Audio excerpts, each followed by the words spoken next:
Tato iai nei vai tau vevela ia ai. Sili atu vevela no fuanga fo le peka misi fa mangu yanga le ni.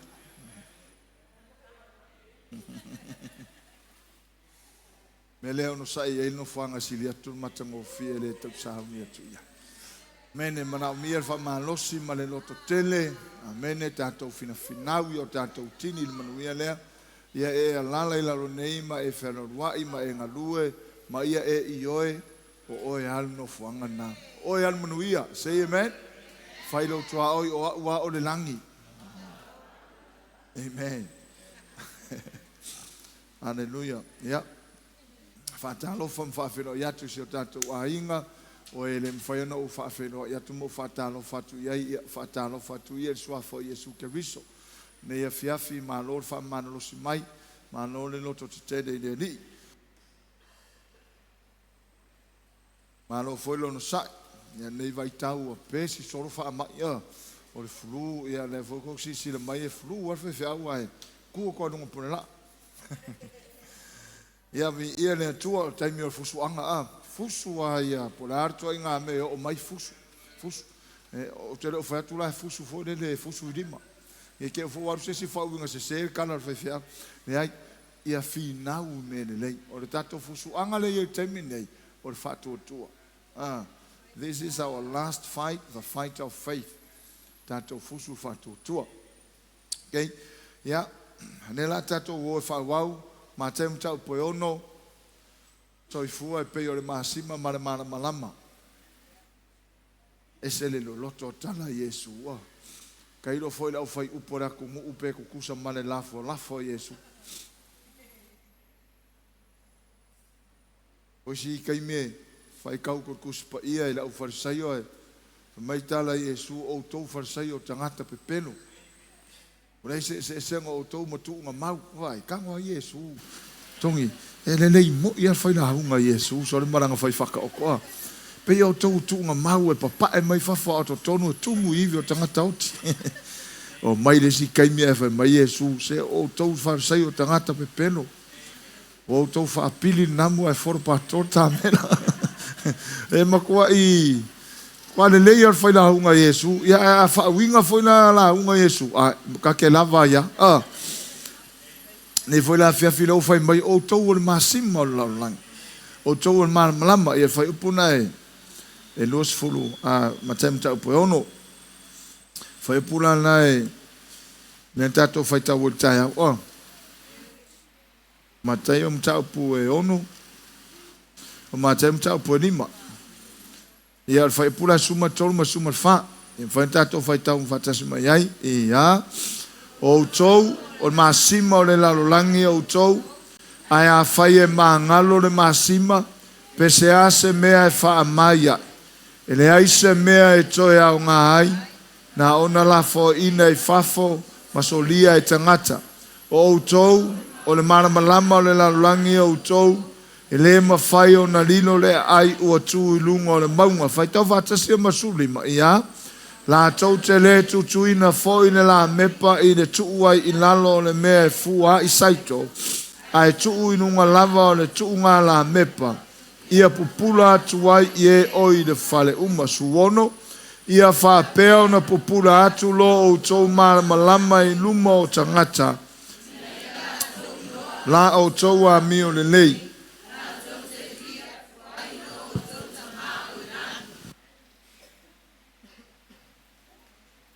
Ia vi ia le tua. Le antato whaasore tai ao i le tūlanga lea i la vea o tātou maa ai e le lilo lunga le maunga, rona winga o lefa o punga, le sa tātou wha Malamalama ina tai au.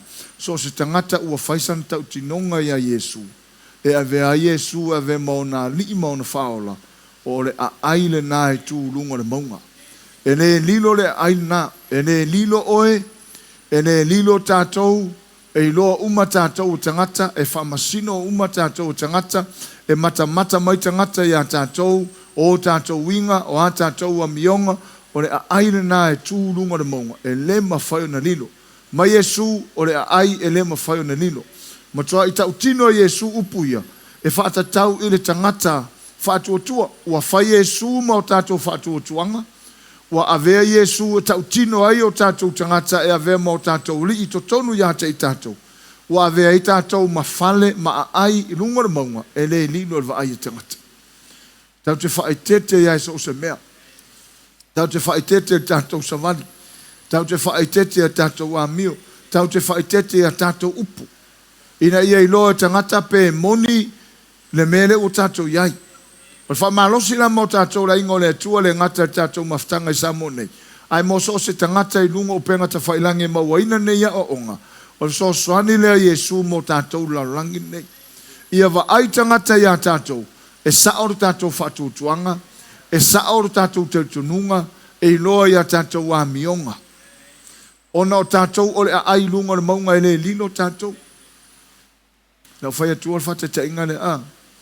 Ia o tātou au rotu. So tele i o aua onga tuspa ia. Tangata i suia onga le uola onga tuspa ia. Sala le ua wo uma ia awai a matatu al whaifi au manon to olua na onga tuspa ia. Uma wha solo mai le au so leo na onga tuspa ia. So le mata la tangata ia matou i o la onga tuspa ia. Pe wha pe i sa matou o la onga tuspa ia. Tolona yuso ia mana e suia. Awa watu mele e whaitaita inga, e whaitaita i ele a ai runga na maunga le lino. Lewa mai tau o tangata tai au ho, tu ua mai toi ho, fusi ua tai au toi ho. Maka pore asko i ngā mele. Le ara to i ngā mele maua i le mele o la ango tuspa ia. O le ase wa ainga. Me fo ila lea. A o na sasi o tangata i la ango tuspa ia mai so. Fai aku fo ia ango tuspa ia.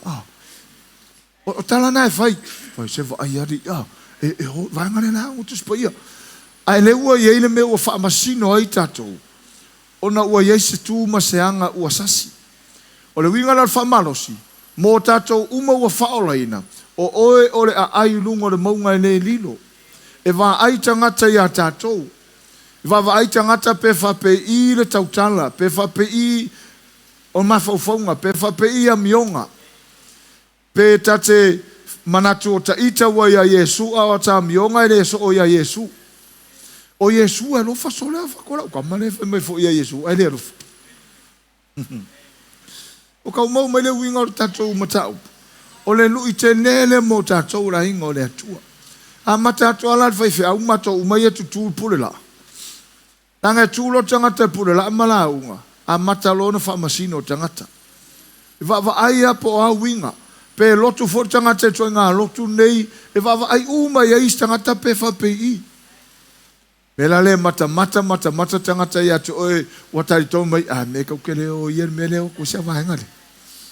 Ke wa ai ane winga o le hainga lea, o le misa so i o ka ua hainga o le hainga lea, so me kau ke leo, muri ia ko i po whelme manga ia, mo ier me leo, ni wahanga. Tanga o le wha moe ngā nao na whionga lea li. Aleluia.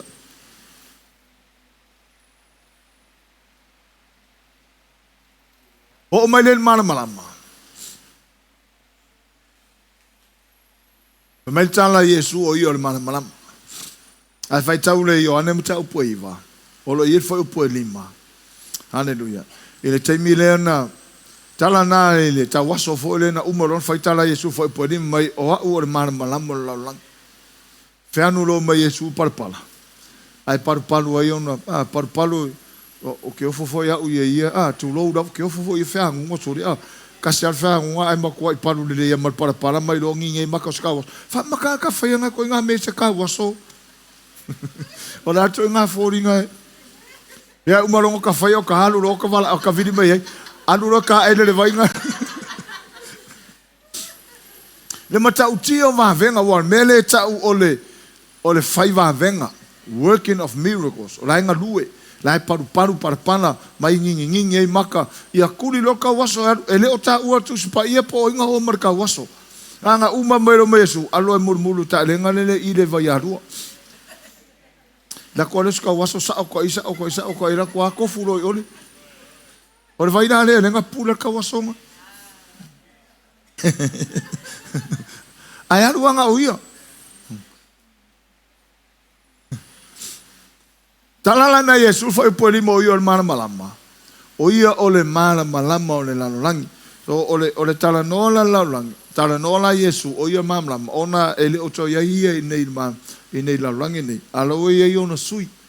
Oi fo ona sui en tatu tano tayo. O tato, we are his representatives. O tato ona sui. Sui wale oto ia ia laulang ele oto va io fer wai. Tau te otu Israelo le oto ia Yesu. Tau te o mai nu ia ke usano le oto ia Yesu. A lewe ia ono sui laulangi. O ka se kele o so o Yesu le laulangi. O tatou foi na usi sui o Yesu. O le Malamalama na tatou. O inga ole e uma kur tatou mta apune. A makanka ko o whakako assignment. O le whaapupula atu foi le o Malamalama. Te o mai ane ata le whengeng tuai. O le fale fita whai leo tatou masani ai. E lua ona vahenga. O le si vahenga o le mea paia. O le si vahenga o le mea silo na paia. O le mea paia la e tolu me le ito tonu. E la vea ai ma le mea tau o le tuunga la mepa. Ma le lau lau a golden tables o la iei lunga le a reto o lau lauina. E whaafesa nga ira mea ia. Le si pito o le lampstand. Po o le tuunga la mepa. O le si pito o le lau lau e. La e tu e lunga le a reto wa lau wina. A watu le whatete inga le le mafuanga. O na lau fai mai Yesu, o ia le Malamalama. A le ua fio Yesu la sauni Yesu alu. A toi la unga Yesu fai mai. O tātou le Malamalama. A fai taula le Ioane ma tau po iwa fai po lima. La e tau tino a Yesu, o ia o le Malamalama. Mai le Ioane evangalia ma tau po mua mua. Sau fo le Malamalama e le taria o ia. El pongsa. Le taria laulangi pongsa le Malamalama a e sa iai o ia le Malamalama na ia whaia laulangi a le taria ia laulangi a o ia le Malamalama whai upuna e nima o le evangalia Ioane mtau poiva la e tau tino Yesu o ia o le Malamalama a le mātai o lea e ono e lima le wala unga Yesu mwhai mai o tangata i e whaalongolongo le taimina la unga Yesu o la tau e Malamalama ma Yesu o tau o le Malamalama o le laulangi o tau. E le mawhai o na nilo le ai lunga le maunga. I le whea ngai ngā tuaila le whatetainga le o wātua. Simple illustration. O le tuunga la mepa. Mantua tuunga la mepa. E anu whape lunga ia. Tasi ale ia e fitu la mea. Ia o whape isi la la fuli. Nanga le ua se umatu o tura. Le uilo umai tātou le hatana tuunga la mepa. E o whape lunga ia. Mera ia tu o tutonu o whale o le mesilon pa ia. O tuunga la mepa la lea. E fitu.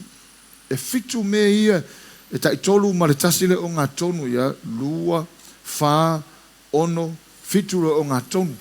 O le tuunga la me pale tonu me silio na paia, o le ata o le kanesia. O le tuunga la me pale tonu me silio na paia. La e mumua iale, e mumua. La tu la whaita ulanga ma le oio, ma suau, lingi to tonu. E sa palai ala ele, e tuunga la me pa mea uma e rei o na mumu lunga ia. Ia la mepa ia. Mua tunga la mepa le to tonu me silon pa ia. Tunga la mepa o le ata o le kanesia. O le tunga la mepa lea. O le ai mumu. O le iei le Malamalama e o la i le Malamalama. Ma iei le Malamalama i to tonu me silon pa ia. I to tonu me pa ia. Sorry.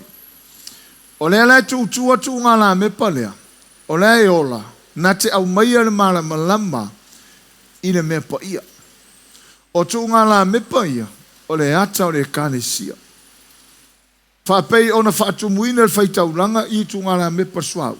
Mamumua i pea, masapala ia le Malamalama i to tono le mea pa ia. Sulungia ai le lau le iei lunga le areta ua launa wina. O le ata la o tuunga la mepa, o le ata o le kanesia. O to tono le kanesia, le iei tuunga la mepa. Ale ai se tunga la mepa tono le mea pa ia. Wale ai se Malamalama i to tono le mea pa ia. Wale wha Malamalama ina le laulau, le golden table le iei lunga le areta wa laulau wina. O le ata tunga la mepa, o le ata le o le kanesia Yesu. A o na whaatumuina tunga la mepa le i le nganga pa ia. O na mumu le ilunga. Ale ai tunga la mepa mai tono le mea pa ia. Wale ai se Malamalama. Ale ai le kanesia i le laulangi nei, wale se Malamalama o laulangi. Ai avea le kalesia ma Malamalama, pe a whai e whaatumuina le nganga pa ia. Ona hola i lea la e fiore le whaatumu, la e tumu le nganga pa ia. Ona hola lona winga, o sisi whaapunga la talata mai. Ua whai maila Yesu, o tātou o le malamalama o laulangi. Ona le eise si mea o ai laulangi a maila malamalama. Ua na o le kānesia. E leo se kānesia la se leipo fo lele. Ai o le tangata ua vavai e se ina mai le laulangi. O le kānesia la, e leo le kānesia sampling. Leo le kalesia po i lava le ngofa i ngoi le kalesia. Ai o le kalesia o oe. O a ule tu watu. Say amen. So e tataula na ola lo ula mepa mena fai meisu o tau o malamalama. Sesi tu o tau o la mepa o tau o moli. Ale ai tu ngā la mepa tono fale fitafa. Ele malamalama tono mepa ia. Ale ai le kalesia. O fe o la langi fa malamalama mai. Mai la matanga o le ngā ruenga lea. Tingana fasioti. Na amata su ea ia Yesu le malamalama mone fasioti. Fasioti atu leo isi mau pepe tele o le tau mawhainga ina ia. Oti ai le malamalama ele i mawhai. Sawana i ua na wha malamalama ina laulangi. Fasioti tangata pa ia e o ai le au apostolo ma e na la tau amata ina fasusulu mai le malamalama. Fasioti uma. Ai le fa pe ua muta le malamalama. Halua. E o te atu Petelu, o te atu Paulo, o te atu Timoteo. Au apostolo uma fasiotia, au perfecta uma fasiotia, au asosolo o le mwhainko ka hafi. E feoti atu tangata, ia au halua le au asosolo o tala lei, wa halua le malamalama ia. Amen. Sa fole Ioana Viliamu nei, whaapupula mai ai sa mo, wa hau mai le malamalama nei, anu atu i le atu nuu o Pasifika fasioti, na au le tom whaina muta le malamalama, wa halua le malamalama o tala lei. E o mai ale aso nei la e fasiotia la au ke usiana o e fia i le atua ma lofa i le atua. A ele o muta ni tala lei la e ati le aina so solo le mamala. E whaingo fia la tato mata upo pia tato ufala talata mai. O oe maha o le mamalama o le laulangi pongsa. Tato o mamalama i le laulangi pongsa. O le laulangi o le makua pongsa. A tātou matamata ia mionga e pongisa. Tātou whaalongolongo e lātou tala e pongisa. Tātou wawai o lātou winga e pongisa. A o le ale me whai o whē o laulangi pongisa e sa ili e se mamala. E mau e to tono re kānesia le mau e le lotu. Whafonga re kānesia e mau e mamalama i le kānesia e le mau e se lotu. O e halano uta ua tūlanga ia ona o le lotu e le o se mea whale nganga. On me fa la lanki. E ke fa pega ko ai pa ia le loko le pa ia se loko pa ia le kalesia. O le kalesia o oe ma e pa ia oe ona o le silsila le atua man me na faia le atua len fa manatu ona leila. O le taulanga na tasi fa pa ia ile no. Tua tonga la wapi mai tala tu se pelu o le mele na tinga ai o ia tua tonga la wapi na ia fa pa ia ina le no i lona lava toto. So le lotu la, ele se malamalama maua mai le lotu, o tātou loa le o ai loko kaua i misa. Ai le kaua i misa le kālesia. Nā ngā tele o teimi pei kau mix up tangata le kālesia ma le lotu. Tele o teimi mai tangata o le lotu o le kālesia, le ai e ese le kālesia, ese le lotu. O le kālesia o le tangata individual church. O le tangata e to o tasi uaru ese mai le angasala. O le mena ta o le kālesia. Amen. O tangata vavai. E se la le kalesia a le lotu. O le whaaporpotonga a inga to tele o mai form ups whaaporpotonga. O na taulo le mena o le lotu. A le kalesia. O le tangata lai to tonu o le lotu. Ua vavai e se mai laulangi. Say amen. Ia ilola o le kalesia. O le mamalama la te tauna mamalama mai laulangi pongsa. E maua mai na. Tunga la mepo o tunga la mepo. O tato. Ma Yesu o tau o mamalama o le laulangi. Le wafio Yesu le lang. A o le ye ono sui laulangi. O tunga la mepala le tonu falifitafai. O tunga la mepala le laulangi. Tunga la mepala le whenga tuai e mamalama i falifitafai. A tunga la mepala le mamalama i laulangi. O lau sunga. Patalo fai le utua o mai fai ei. O e mamalama o e malamala. Fai ke kera i oro, koe fai ke kera oro i ka so o male. Markau le susulu le leo le malamalama.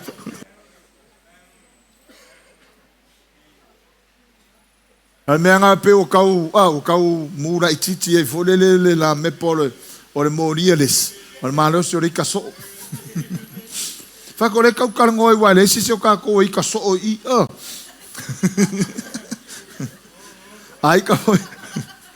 Ai ka foi e ika le mu. Se a. Lang ole mea mo ia nei se ita. Se si mai lai lunga lima tangata umar kau sanga mai yang wali le wo ia te se mare ika. Ia no lai e ita uma tangata uma. A ele me wa vasa ele tua na ita. Ina ia awane fai mo tato se. O inga a ita tangata fai mai tara tu spaya a auto wita. Aua fefe. Aua le anga salai. Au tau wita, au wana nga sala lona winga. E fōringa mai tano tus pa ia pei ia e whaatanga na ita. Ai whaasala nga sala. Tala polo e whale kare si e feso. Mai au tau wita, whaafonga whainga ta lona winga. E fōringa mai e, ola e eila wano ita. Ai le eisa wano e nga sala. Mai au tau wita, au wana nga sala. Ia maa ngai e whaakingo whailo ko au. A e ita, au e ke nga sala.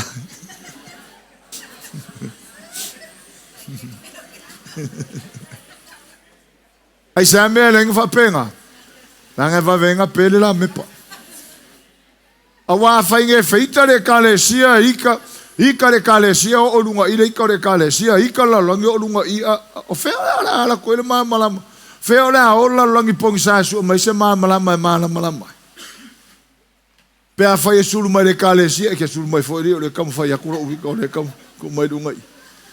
Ia tatou loa e se kākou. O le malamalama, o le malamalama, o le kalesia. Whafonga, o le tuunga la mepa nei tonu whalewhitawhai. O le ata o le kalesia. O le mumu na e mumu ai. O le ata le na e tatau o na popula tuai le kalesia lau langi pongsa. A o le suau ula e whaatumu ai ma mumu ai pia. O le ata na o le nganga pa ia tau na whaatumu ai le kalesia. Ele whailanga ola le kalesia. Pea le hile ngang pa ia. Ele whailanga malamalama la langi pongsa. Pea le haile la mepa. E se alu pongsa ele man e alu makua iau alanga. Pea le popula Superman. Foia popula kua malamalama umana wala sama. Le ke mga umian mo le uina. Nava pea ia la koe sia ke kau kia spapo. Koe fia ngai koe. Sawa. Kikilo wa pena. Kasi alaka popula e haki ako popula pongsa le mga umian mori. Ole ata na lale mana umian la lang. Mga umian se mori. Moro si le fi o le mori le la lang. Na wanu Yesu ta talo mo tatou alai tau te lo alai lo Yesu o mga la unga le tala le. O mana la unga faitanga o tou o malamalama la lang. Yo fai mai maratala. Awar tu tuona tu ulei lalo. Ai tu ulunga. Wa istangata e ilunga pea o la saa o lo yaso va yaso ku ula. Ia kalango mai le kalango haku kalango kusala unga ngai la la me pala o kalango fa la langi ko ia. So se lu I fo le wa le se me pe ngai kupungi.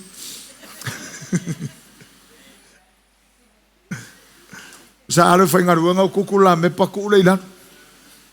A kalango mai la langi mangongi la langi o ka mangongi la langi fo makai o ka kalango fo makai ka ka sa fo lo ka va pe o I wale sok file mu le tu ai e fa mangalo mai e te ia koe ku fo le kukula me pa ku ulunga ai ku ulunga langa lo ko lu amla fa ngau ele yenga ka ese la ngau la ko ala lo ka ika a ole la me pa tu ulu mo tanga te to tene te lo le assignment ka ku le lo langi faita to mala me pa ile la lo langi pongsa la langi pongsa fai o tato o langa ma o langa o ke riso e popula atu le la langi pongsa.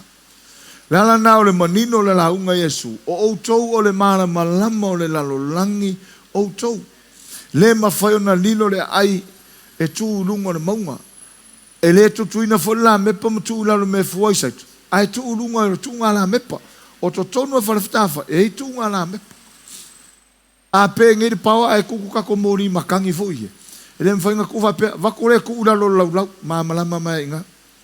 E ai o fe kuwa. So se me mau lunga folele. A mene ku isa fao ile kau kako mori Malamalama mai kako fa. E se ai nga apele pa mai kako mori nga onga ia ku nga vakole ku la la. Ele mafai nga ura nga Malamalama pe alafi mai le mori nga ola la. Ai manga o mia tu ulungo se me mau lungo la fa mo ia susulu o tuai tangata ia tono fa. Fa pe na fo lo mori lo la mepa. Ia susulu atu lo la mepa, o tātou la mepa. Vai, o tātou o mōri le laulangi pongisa, o tātou o le Malamalama le laulangi pongisa, o tātou o le ai e tūlunga le maunga, e lo hatu le laulangi pongisa, o tātou foi o Masima. Vai nei le tāu, kere o kakawharpenga. Makau kia kere mele o hi tātou. Patusa tātou ele li. Praise the Lord. O le main purpose. O le tāua, o le tūtū, o le tūnga la mepa le tono whanawhitawhai. E sulu ngia ai le la o ai, o lo ua iai le a reto o whawhite, le a reto ua laura wina. O i lea iai le tala Yesu, o au o le a reto ola na ruifo mai le langi. Pai whaitau le Ioane mata upo ono. Lei foi upuna e limas furu fafa so solo mai dar. Lala o Yesu mai o a le areto ola na rifu malangi ai se ai le ne areto mai no le nei waina ia ai lo tino mai no lo toto e ola e fa. O le autuna le mele. O le atale Malamalama le mori le tono falstafa. O le atale au mai falstafa. O le atale kalesia la lang. Ele o to ia Yesu o yo areto o le laulang. A le ua ia ona sui e wha Malamalama ina Yesu le laulang. O le tunga la mepa i tono whalftafa. E Malamalama ile la o aina ia ile areto o laulawina. O le purpose o le iai o keusiano ile laulangi nei. Fai o ia mala mepa e susuru ai masulungia tua Yesu. A sila mai la rangi e le sila mai o tātou tanga a sila mai le Yesu le to tono tātou le wa fa susulu atu o ia o Malamalama moni to tono tātou tanga tātou fa susulu atu le Yesu vai e tele fa tau va e sila le atua tātou umai la roi for falen nei e le fa tau va o sila le atua o ole la mepa ole la mepa. O le la mepa e susuru. O le tofingo la mepa susuru. Le se la mepa e mumu e le susuru. So se la mepa e susuru. Po le ane te leo lo maota e a pe le pawa e tutula o mori nga o stama i Malamalama nga e iai lava vahenga e surungia ai Malamalama. Po le alo whaatau va ai lo manatu ai e wha susuruina Yesu e pek apu o e le mano le lang. Asano utale no e mea. Pea tātou mata li taimi nei tātou whainga malo, ma leo. Whate tainga masani whai o leo. O leo e represent leo le malo a tō Samoa. Pale mia marka peneta ma Soifua, ma le pale mene a tō. Taimi ana e tu e tō ninga leo. O le ato tō ninga nā. La represent leo. Le mwhainga malo, ma le malo Samoa. Me foi lá na por ale la itito leo ai fai mai ai te tu lo tangata matua e te tua le que ela ko fia wa ku fa pe por ale makua male ka u lo ko swa makai e kusi marka mai leo fa ko fa u ngafi e ar fa pe ka ke o nga maka ai sia la nga lo e le pure ai lunga i me ia ka lo makomum fa ko ale leo nga ngafi ko leo ngafi wa ngai komum wa nga ka Samoa ko se va ai le kiki ku sa le wa ka fa ngata o no tatalia ina o nga ka ke makua ai le kiki wala fo na lo le kiki ngai ai al represent Yesu o le la mepa ine la lang e nga yo ile lang e so swani ato say amen. Po le alfa tau va leo ai fai mai ka kiaru ka ke fiu la vale lo ka kaiko. Ai sia lango le leo le. Le iai mai a te ia le malo a tō Samoa. Po la foi na lo manatu te fa tau va. Ai alo fa tino iai lo o la mepa. E ke fa susulu ko la mepa nga yo le langi pack up. Hallelujah. So ele e kau ke le ngofo la. Whamone o le la me pae susuru. O inga whatai ta inga a usu kai o ia pia o la u whasusuru o fu la me pa ia pia. A usu yuka ma manga maku o ma usu a whai ma manga ia la whasusuru e fu inga la me. Ele vai pegar que usu ma manga ma saka mori wila fu akara ko ki kira ma sika ki ko ri mori a ko. Le ai e susulo to ina ta mio. Karkala ngoa mai ana ko kar fa sal mau sa wala ka ke fa ofio ko ka fa susulu ko le la me por ngai e pongsa pano no ai telo ke usano fo le a sa poka la ula langi ai fa la langi fo manga poka ye a ko la langi pongsa o su e ku pela ko ku le loto ai ko fo marngai ke siang o ka ku karkar ngo fa penga le tam fai fa susulu le la me ya pe ku ki wo le loto sa mo le check pa fo le kasi e kasi male 5 milion a kasi male kasi milion pe kasi male 5 pe afa milion a check pa ala le lo la mai ka mo ka fa o ka fe va aya si va aya la ku le ki wo le loto se va aya e lo ya no ken me le foi leo o ka ma fa nei o langa teu lai a o le ka ke o ala e ye tanga tai lo tatu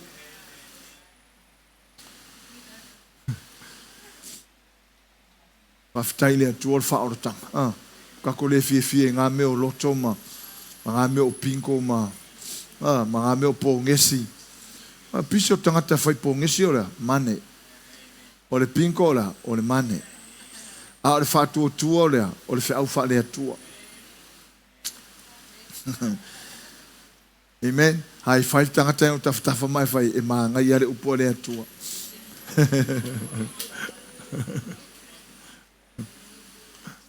ya so ora ikiki o koro fio ke pinkoso e o karsa o ti malali mal tanga tsa fie pi aso yo kara ikiki ai mai se aso fa pengi la ka ke si mas ya ka halo ka pinko fore pinko ya ka mea ka lima senge ka su senge ka pinko ya ka halo ka pinko ya a nga fa no ko ya la fa senge foi senge nga mo mo do senge o so aso ya sa fa do senge kasi senge do senge lima senge nga la len ka o senge ale o ka fa no ko ngi ke mira ya do senge ya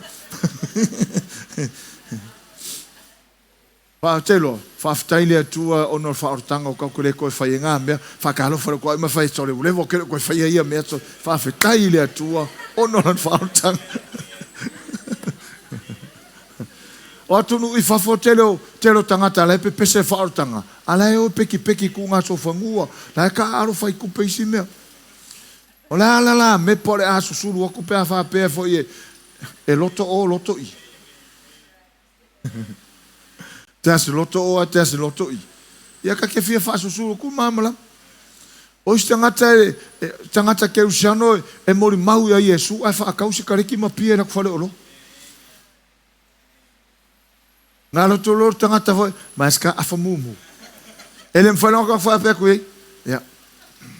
Ka ngodunga faka mai. Te lo le lei o Yesu. Sa lo fa ko le lei Yesu ala u ka ngofo ma ave lang fa ka.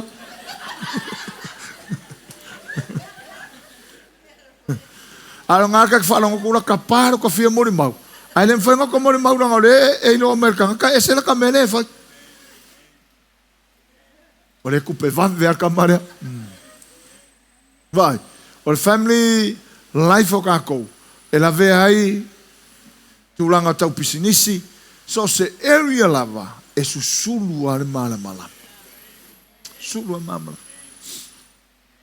Le masa ni fai lautal le ngalo e tau lista usanga o il mapiki apunga sama o tua i loto fanga le sivaite mama ia fa aku mai mau tanga tai farfa oi i loto fanga tonga va o le sa vali mama i lola i matuma e tu mala le ngo tu o la ofu mai lo ofu ma umi la foi mai la vala fa pe ia la ave mai lo tava o mai lo ku le singu unga i salvo faka ai o so lo tanga mai fa fikai ke le la vela sunga ai ko mai fa pele ni mar ka ya wa kan ko la ile u mari pe ma mai o fa ko i tina kan ko kala poranga kala funga ko si kar ki marwa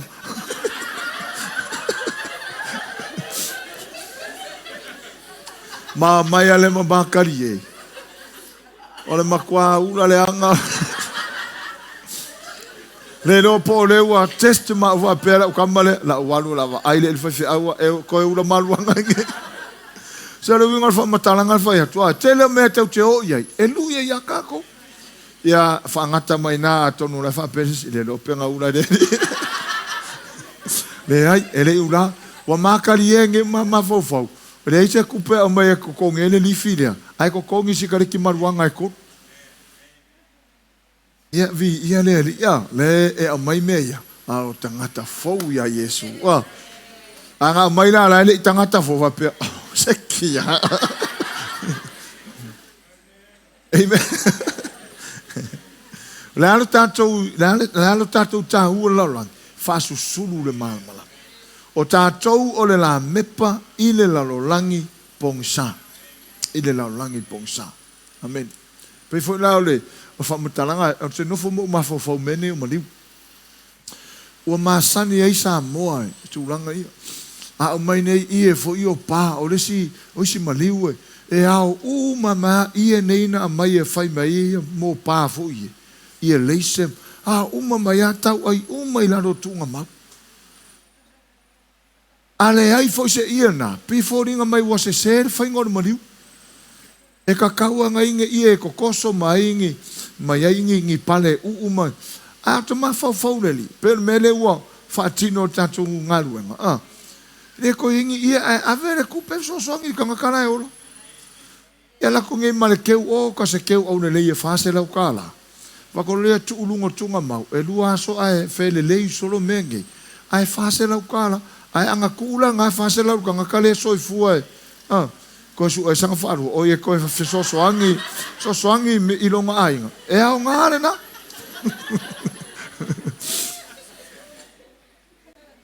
so le tamo faita to le mala mepa ia susulu watu le mala ke no fomo ma fau ya samo le winga fa mtalanga ata to o ya tunu mamau le tunu o papalangi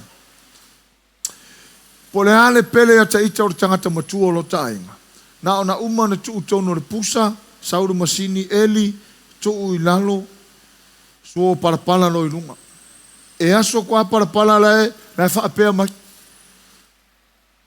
ele kai o mai malama nga ngi samo samoa muringa fo le poku mo ia ka ilo ia le fainga o lalo tu nga mau ka fio lai mo kwa o ka sa o le leio lo na no fuanga o la mo ia ele kai o mai le malama le samoa ole ku sa o ai lalo ai asu sa o lunga pala ai este ngata makanga me longa winga o tangata na ole kwa o fa matalanga o fa upunga ole winga mele tamfai e moli mai le malamalama i le lalolangi pongisa o tātou la fai tātou mala mepa i pongisa o ani mea tau te matamata tu lalolangi pongisa i latou o ta ua na oi ta ua na wa ta ua la mepa tātou fa asusulu o tuai o tātou la mepa amen.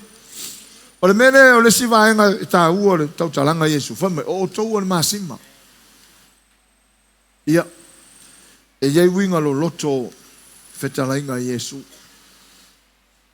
a tātou tartano a tātou ia tātou ele o ka kongi Masima o kau kele o onga le whainga ero kwa fame Yesu o tau o le Masima la langi o tau fai upa suf tolu o tau o le Masima la langi o tau o le Masima la langi you are the salt of the earth o le Masima i le la langi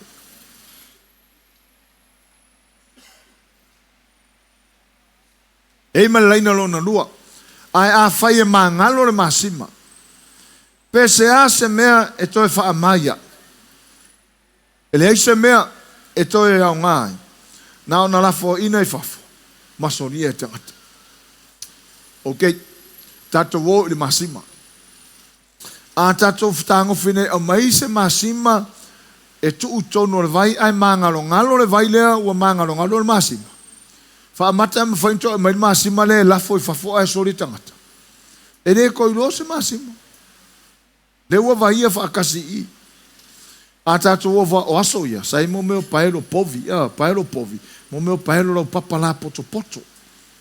E fōnge ia paelo unga ia, a paelo la poto poto na lau papa.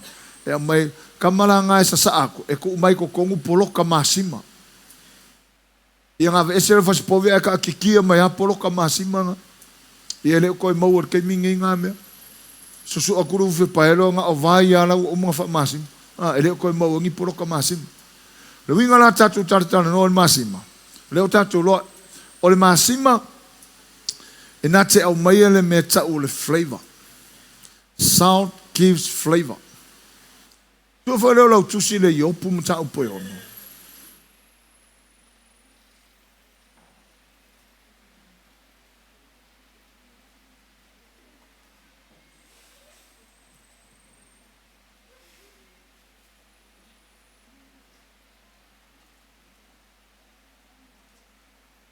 Ma wala utusi e opum tau poe ono. Te mana o tau te whai tau wina whaatasi mai le whai upule ai ono. Ia whai o maua tātou whai tau whaatasi ia.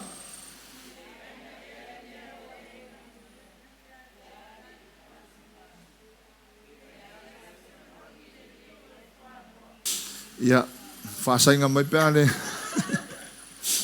Tua whai tau whaatasi a whamanino ia. Pe aina ea le mea ua le nā mu mea. Pe ale ina i le Masima. Pe ai ea se manongi i le niu o le fuamoa. Ia. Lela ua wātua whapeo tāni e manino ai. O le winga o le mea lea. Pe aina ea le mea ua le nā mu mea. Tātou e mamalama uma le mea lea. Lela e whaangama i le niu o le fuamoa. So se kai mea ke kausami ai. A kausami sa usaistu. Lan me mga umia. Masima. Fai mai la tala yop. E ai ese me le namu mea. A fa peor saistu le o mai fasipua. E ka ke fia ai pe ale ese me mai ese flavor ya kaika. Fai mai fa peor tane. Fai mai le fa Samoa. Pe aina e le mea ua le namu mea. Pe ale ina i le Masima. Pe ai ese manongi i le niu al fuamo. Ele aise flavor pe ale ai le Masima. Vai le tā ua lea. So fai mai la Yesu. O tātou o le Masima o le lalolangi. We are the salt of the earth. Salt gives flavor. E au mai le Masima le flavor. Ka ke whaalongo kuai o le coke le mea lea, o le Fanta le mea lea, o le kausami fona tangata ai loi loi i na i le Masima. Le fai mai le whaasamoa i na i. O le upunga e kaunga inga, i nai. I nā, ngai whama mawha. Whai mai le whapeo tāni o le verse leo whai tauina, whapea, o le isma mai. You cannot enjoy food that has no salt in it. The white part of an egg is not nice to eat on its own. Le Malamalama kako wa kako mo kwa fia melo fuamo. Ai kaunga sakar fuamo, mai longa le me pae pae fo le fafo ese le mele ta o le lenga me pae pae langa e le mawhainga e fwai kawanga me Masima fa ka ape Masima e lunga yame loi Masima e le mawhainga alu fua le niu al fwa moe ungo me Masima so le Masima la na te mai el flavor le fai mai Yesu o tau al Masima le la langi. Oi nga afia flavor lalang. Ore Masima ke ave flavor lalang. Pai mai le verse lo easy. You cannot enjoy food that has no salt in it. Yeah, there's salt. Ele mfai nga afia mai karia inga. E kai me tatou ia nga se ave far mai mai supo ele kwale fia ai angisi me ai far mai esa. Ele ima se Masima o ia. Mangalo. Bela nga kinganga nga se si kau mangava ala fai mai ako mai sa fasi povi. La fai mai fai mai le supo vo le Soifua maloro nga ala ka mas ka fish and chips a o onga yo. Longa winga sa orkus pa ia e ke le fia i se tau maftanga pe ale se Masima. Nga makal me ai ska ko Masima. Loi ore ai Masima le se eso ko isa sa va le anu le loi. E por me ngau kelenga Koko mawalunga isima. Masuka. But many New Living Translation. Don't people complain about unsalted food? Does anyone wants the tasteless white of an egg? Ese se fia taste pe kofo le niu fa mo pe le se masim. Fa mai complain tanga pe le se masim. Denga len complain tanga me ai fa mai wa le fa masima. Wa lai do fa mai so fu maloloina. Ana kur ka le masangin masima le flavor. So la ngal masima e nate o mai le taste le lei ma le tofo le lei so se tau maftanga. La ngal masima o le tangata le fai masima i le lalola. E le fe vai ai le lalola. Ai nau te avatua le tofo le lei le lalola. La le si ngal masima. Au ngal mo le masima nate o mai le tofo le lei. So tangata ye so se me ye so fa putonga so se me ye le tangata o le atua ia i lona ua fai oe masima e te avele tofo le lei o ngai lon me fole le su ako po ila fusu mo la kapi so ko o masima la fusu mo la kapi o ila ka o fusu mo o la fa o la inga fo ila ka o fusu mo e pisale vori o la fa o la inga wartero ka fa o la inga e le leine ya oro ka longa o le makua i ka le anga. Ona liu sua vai e lo le ina o na masi. Ona le toia o ngā le se me ona mai ai lo le o le fesili la Yesu fai mai. Mai tale Yesu. A ona ma ngalo le masima fa amata me fai toi fa o ona. E le mafai. Tala la Yesu e la foi fafo. Masori e tangata. Ele ma fai ona mangalo ngalo se masima le fa nga tatou ma la foi fafo le ai. Ai fa tatau na paul me la foi fafo na o tangata o le so na nga na o tangata le o fai masima o le o toi mai. E fai la Yesu me nga le fai tatou. Ele va pe fai ka ko pe ia. Wai la va nga le nga fusu mo le vol. O la foi fafo ka ko so. Le ai. E fai Yesu rei unga na o le mele tau mo moli atu ya tatou la inga o le atua. Ia o tatou loa mea o tu ina mai le atua mo tatou. Moa mua o tatou o le Malamalama, lua o tatou le ailunga le maunga, tolu o tatou Masima. Le ala o ngā o nei mea tolu ya tatou i le laulangi. Fai tatou Malamalama laulangi, fai tatou ma ai a tatou fai tete rangai mata laulangi a tatou. Kailo foi fusu anga toi o pitaya pe kukusa ma le makamakanga o kākou laulangi.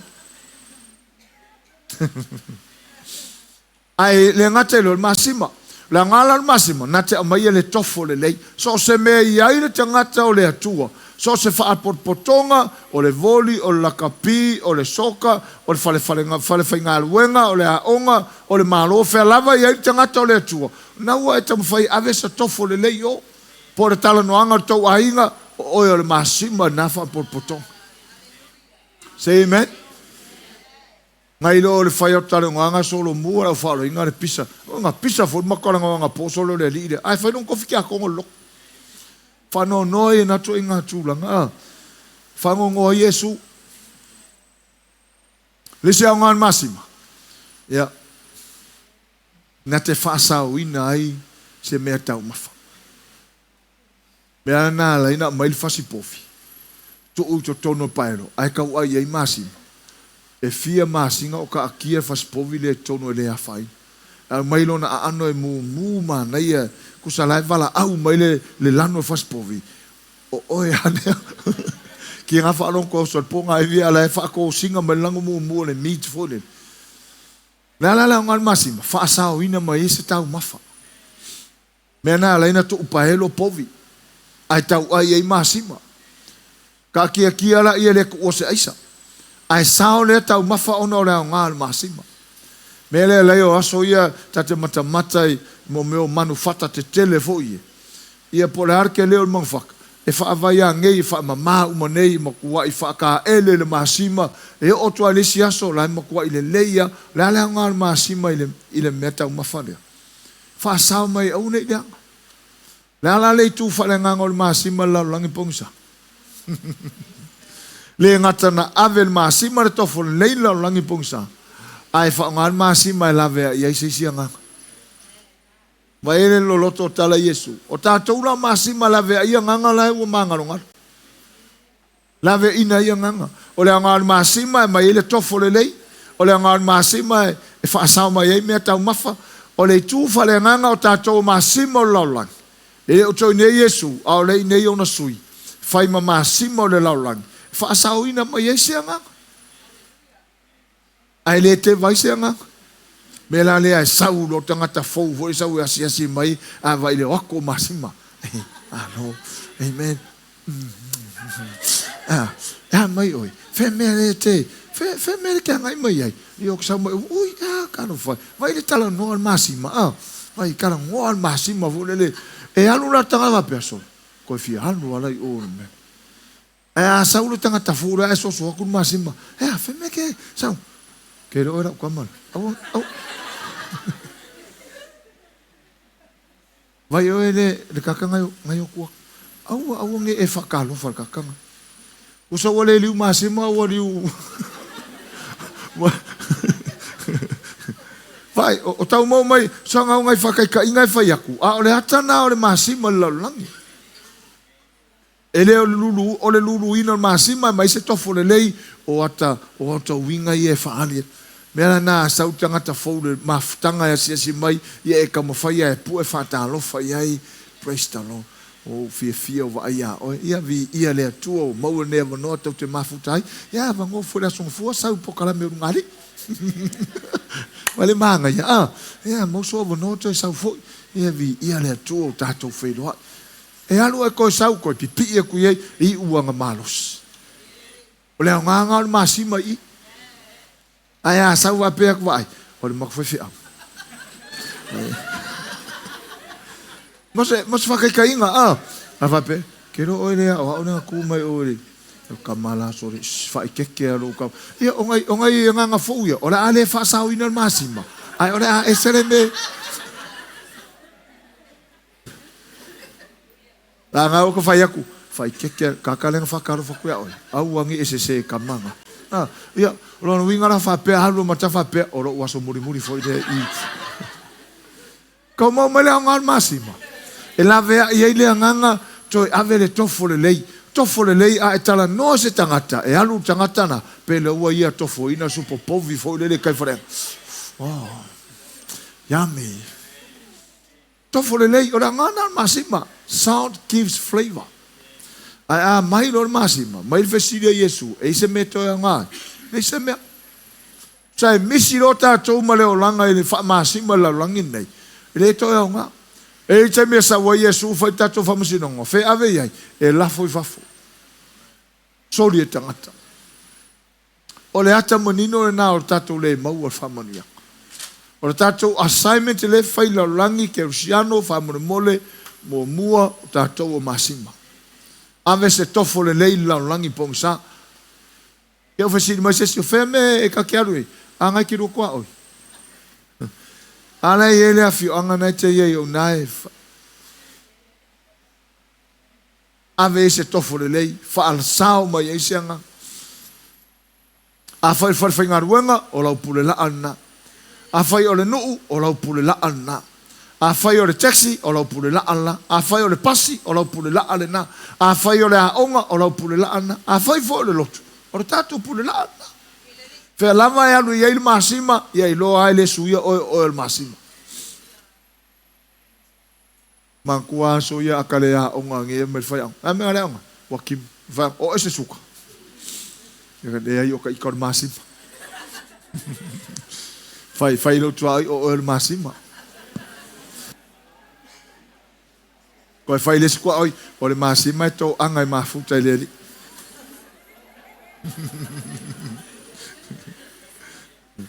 Ya o toi upo le fia finei o ne ngalo le o nei e te me tau tali e foringa malie ai ona upo ai le tu malie ai o fatino ino le upo le tu o tato assignment fai kele nga vai to tono lo ai nga wan me monia nei fa o ina uma tato ai nga ele fa pe o fa ola ina uma tangata o tatou ainga ai avea tatou ma masima ma la mepa ma a ai e tūrunga le mong fiu tatou ainga su se me tau te lape ai Haleluia. Fiu tatu ainga, fiu le nua sua se mea tau te se ia le maua. Lo la ia va ai maulalo ai va ai maulunga lo ia te oi. Whamanu ia le atua ia te oi.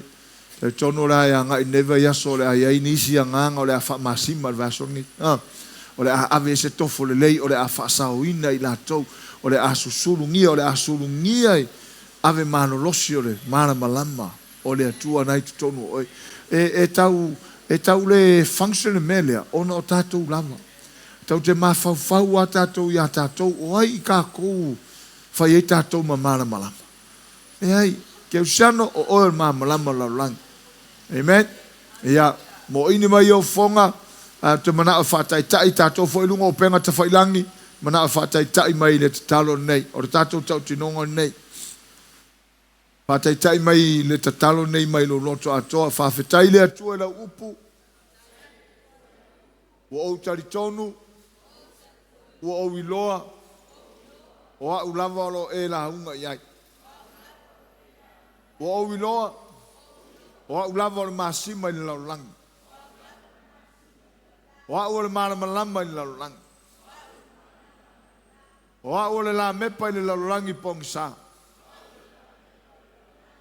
O au le ai e tūlunga le maunga. E le mawhai o na lilo. O le a o whaia, pa peo na e whetala iai. Pa whetaila upu. Ua manuia i lo wanganga. Manuia i lo loto. Ua whafau i lo mawhau. Vi ia oe le atua. I le suafo Yesu. Amen. Tātou tū lai whantas.